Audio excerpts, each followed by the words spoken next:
After months of preparation, I've finally done it. I have figured out every single thing that your kid is able to do in Rune Factory 4.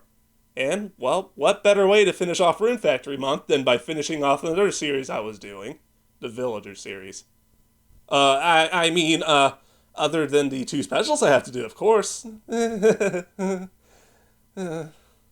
As I was saying, this technically is the final episode of the Villager series, but it's going to be a little bit different than how every episode was because of how the child works in this game. To start with, your child is proficient in every single weapon in the game and even knows a few skills for each one. Not only that, but your child will automatically inherit one skill from whoever you decided to marry in the village. But before we get to that, let's start off with what skill your child knows for each weapon. For the fist weapon type, we have Cyclone and Fist Arcana. For the hammer, we have Grand Impact and Tornado Swing. For the short sword, we have Power Wave, Quick Dash, and Short Sword Arcana. For the spear, we have Reaper Slash and Spear Arcana. For the staff, we have Fireball. For dual blades, we have Gust. And for longsword, it seems like a technicality, but it looks like your child is attempting to use Knave Blade. Now for the fun part. Here is every single ability that your child is able to learn depending on the person you decide to marry. If you marry Amber, your child will inherit Tornado Swing. If you marry Xiao Pai, your child will inherit Giga Swing.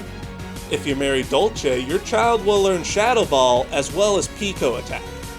If you marry Margaret, your child will learn the Triplet Attack. If you marry Forte, your child will learn Two-Handed Sword Arcana. If you marry Vishnal, your child will learn the Twin Blade Arcana. If you marry Kale, your child will learn how to throw food. Something that kids can naturally do on their own. If you marry Dillis, your child will inherit Double Kick.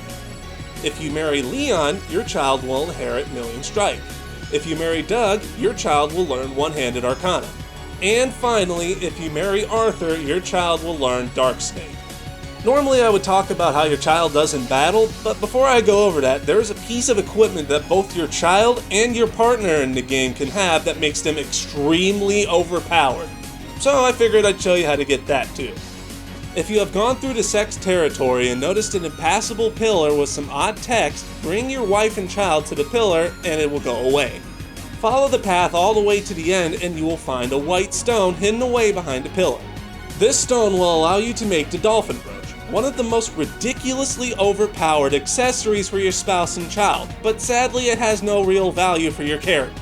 Unfortunately, in order to make the Dolphin brooch, you will need to be at level 99 in crafting and have the recipe for it, or be at an extremely high level so you have enough RP to make it.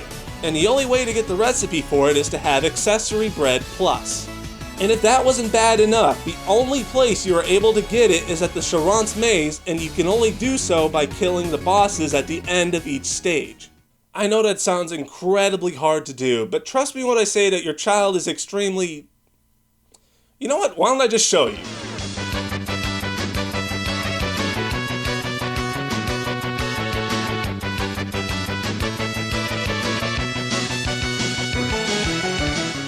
Given what I just showed you, I think you can agree with me when I say that your child is the strongest villager in the game. Not only is your child able to wield every weapon in the game with no problems, they even have some skills for each weapon, so you're free to equip them with whatever you need in your party, be it a wand for spell power or a hammer for stuns. However, even though your child is a monster when it comes to damage, they are very frail, so you need to equip them properly so they won't die after hitting your enemies a few times. However, even with this weakness, I strongly recommend having your child in your party at all times.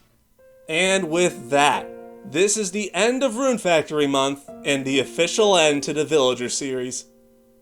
Besides the specials, calm down.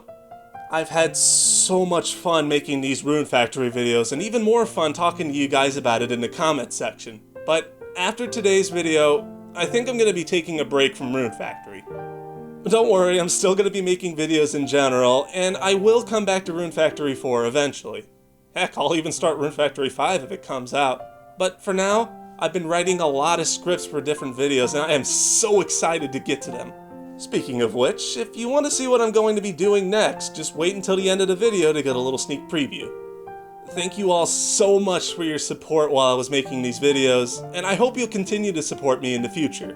This is Johnny Boy, and as always, until next time, see you later. Hey, did you like the video? If you like what I do and want to see more of me, like and subscribe. And if you have a suggestion for a video game you want me to review, or a video in general you want me to make, then let me know in the comments below. And unless something happens, I usually make a video or two every week, so I guess I'll see you then.